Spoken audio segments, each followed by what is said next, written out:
Luluto tayo ng noodles. At ito lang ang aking pananghalian, guys. Noodles. For lunch. Wala nang iba. Ayan o. Pansit Canton, guys. Ang ating lulutuin.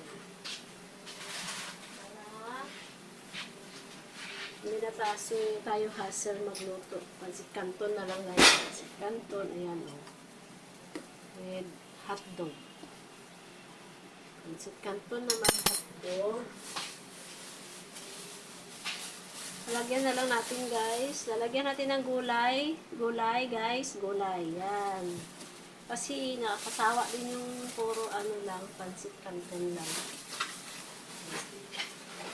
Para maiba naman po yung ating Pansit Canton. Lalagyan natin siya ng gulay. Yan. Para mas masarap. Hindi lang po siya ordinaryong Pansit Canton. Ayan. Okay, hintayin natin maluto. Hintayin na po natin maluto.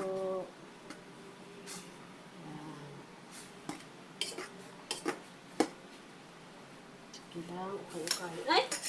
Ukay-ukay lang. Ukay-ukay gamay.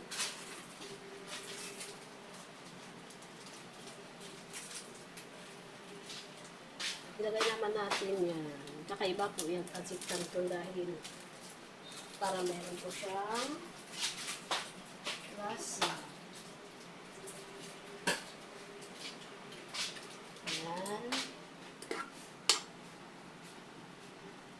Ayan.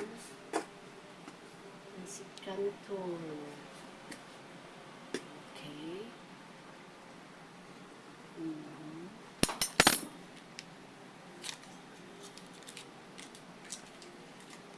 Yan, guys.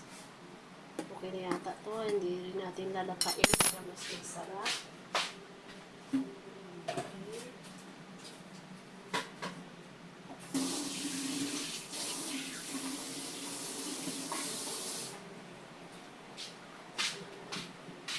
So, okay na po yan. I-drain na natin. So, ayan na po, guys. Hugasan natin yung ating strainer. Atin na po siyang i-drain.